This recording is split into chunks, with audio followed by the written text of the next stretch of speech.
Yung anak ko nangarap din na sana may makatagpo siya makuha sa kanya ng scholarship. Kasi ilang beses na po siya nagpunta sa school para sa scholarship, lagi siyang maubusan ng slot. Kaya hindi siya nakaabil ng scholarship. Hirap po kahit nandito po ako sa abroad, konti lang po yung sahod dito. Makabigay naman ako, pero hindi pa rin sapat po ang sahod na pagkain, allowance, pasahe, school supply, kagamitan pa sa school nila, araw-araw, kain, araw-araw, pasahe. Tapos, katulong lang ako dito. Tapos hindi naman masyadong malaki yung sahod. Then, alam mo yung may babayaran pa, yung mga project pa. Diyan talaga ako mahirapan pero kinakaya ko po ang lahat. Swerte na nga kayo, pinapaaral, pinapabahayan, binigyan ng pangkabuhayan. Yun yung pong hinahanap namin na nasa inyo na. 'Di ba? Kanina tumulo yung luha ko kanina na nanood kaninang tanghali. Nanood po ako kasi masakit sa dibdib Kasi pinaka-idol ko talaga yung Kalingap. Ito po ang aking goal na kaya po ako nagbigay ng tulong kahit hindi ko binablog. Silent lang po yung pagtulong ko. Alam mo Kuya Bal, sobrang saludo po ako sa inyo. Kasi diyan po ako sa inyo natuto na kahit single mom po ako, nagbigay po ako ng tulong kahit walang vlog. Pero may resibo ako hinahawakan. Nangyari na po sa akin yan, nangyari sa iyo ngayon. Yung mga beneficiary na yung tinutulungan mo na sinisiraan ka, napakasakit kasi akala mo yung bait-baitan lang pala. Akala mo sobrang bait. Yung iniidolo ng buong bansa. Siguro, kung hindi nyo na yan natulungan, yung buhay nila dati, yun pa rin siguro hanggang ngayon.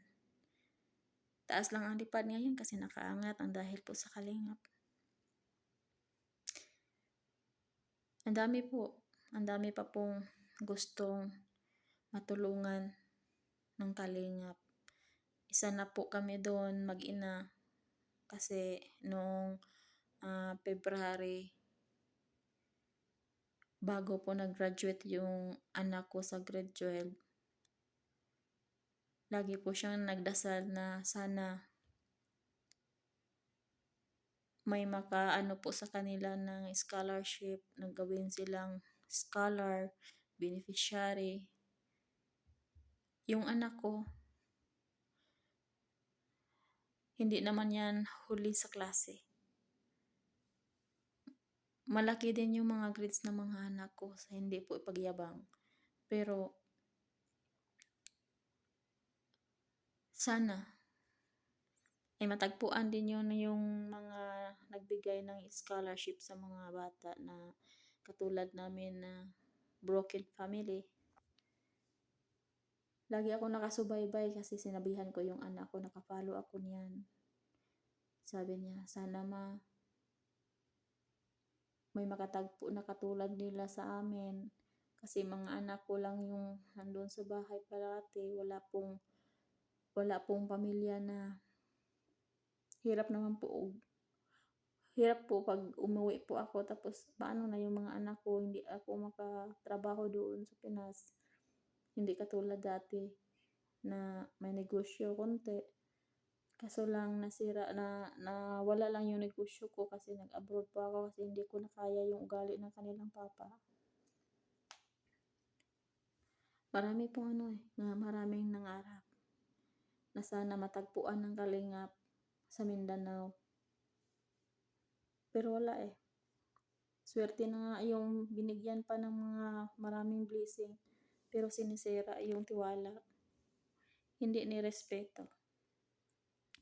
Mga anak ko hindi yan mahilig na mag-comment-comment ng kahit anong post. Kahit sa post ko nga, hindi nga yan nagko-comment.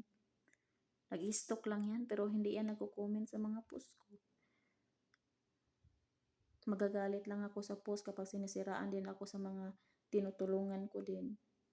Kahit ganito lang po ang ano ko, sitwasyon ko, kahit broken family kami, nakatulong din po ako sa kapwa in the silent way.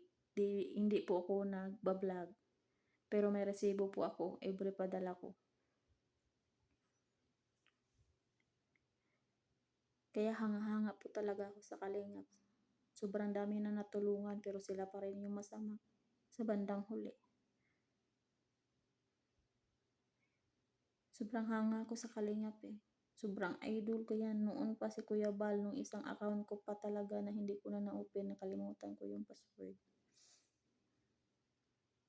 Si Kalingap Rab, nung pag-viral kay Rina, doon ko siya na subscribe. Pero dati,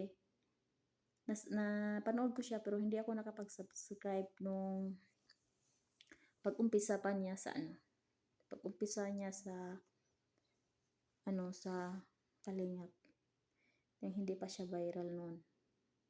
Nanonood po ako pero hindi ako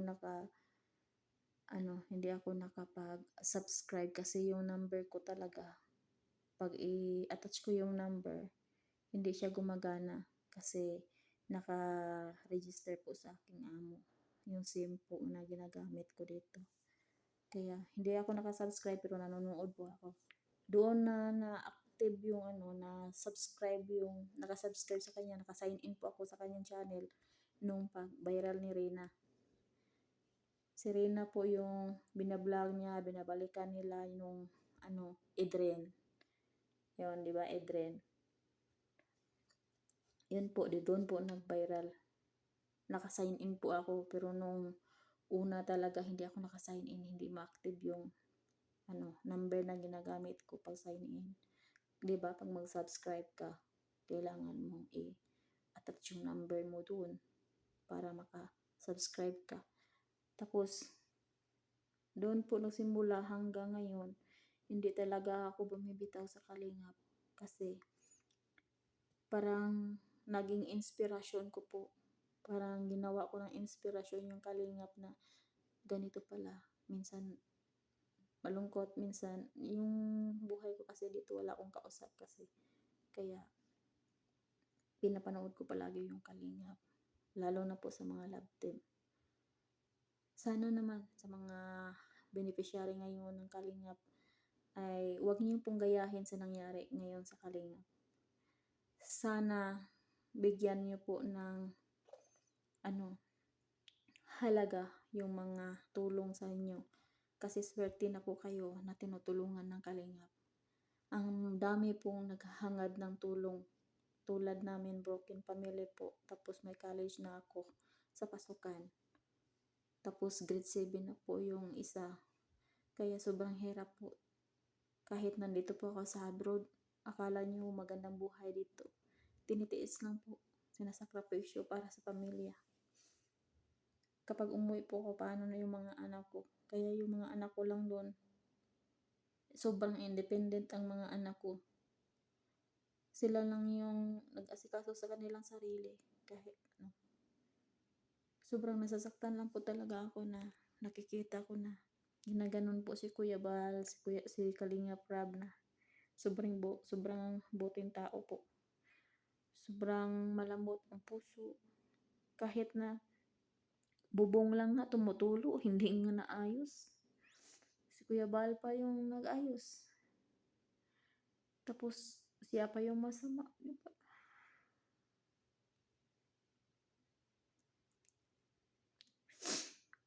Mahal ko lang talaga yung Kalingap, kaya masasaktan din po ako kasi nangyari po yan sa akin, nangyari sa kanya ngayon Nung kumastos po ako sa bahay, sinisiraan ako pagkatapos. Sinisiraan ako sa social media kasi kahit hindi nila alam. Ako kasi, pag magbigay ako ng pera, hindi po talaga ako nag-vlog. Parang ano lang po, parang silent lang po, tinatago ko lang, pero may resibo po akong hawak. Kaya sa mga tinutulungan diyan, maging grateful po tayo. Huwag tayong manira sa mga taong tumutulong sa atin, kasi marami pong deserve na tulungan. Lalo na po sa mga Kalingap Angelic ngayon na tinutulungan ng Kalingap, sana hindi inyo gayahin 'tong ganito na ugali. Kasi kawawa po yung na gumastos sa inyo, gumawa ng paraan para angat yung buhay ninyo. Kami hangad namin na matulungan po mga anak, kahit sa anak ko lang. Kahit sa scholarship lang po ng aking college. Pero wala. Wala pong tumutulong kahit pamilya ko. Kahit pamilya ng kanyang papa, wala po eh. Sobrang swerte ninyo na po eh. Alam mo po, Kuya Bal, balikan ko po yung sinabi ko kanina. May Kalingap Angel ka po na sa galaw pa lang, yabang na. Hindi ko lang banggitin yun. Alam mo siguro kung iwan ko lang kung ako lang nakakita ng ganyang galaw.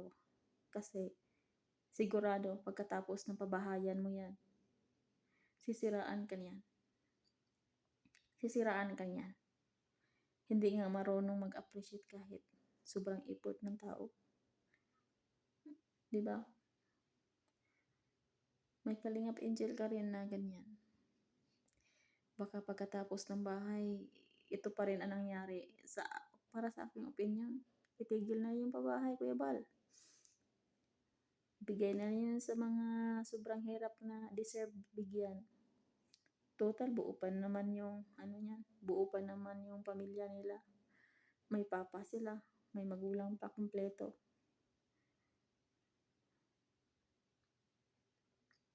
Kawawa ilang sunod-sunod na yung paninira sa inyo na beneficiary mo. Kahit kumakain sila sa nyo, sabihin na binablog, pinapicture sa channel. Binigyan naman talent fee. Ano pang hinahanap? Diba? Hindi pa nakatanggap ng sahod sa YouTube yun. May-ari ng channel, sila nakatanggap na. Magkano ba sa sahod sa isang vlog lang? Yung 100 plus, 200 plus views. Tapos nakatanggap ng tag 10,000, 8,000 every vlog talent fee. Tapos may iba pang mga kagamitan na binibili. Saan ka Saan ka makakita ng mga taong hindi mo kano-ano nagbigay niyan, kahit nga pamilya. Example sa akin, kahit nga pamilya ko hindi nga nakabigay nga tulong. 'Di ba? Hindi mo kano-ano, wala kayong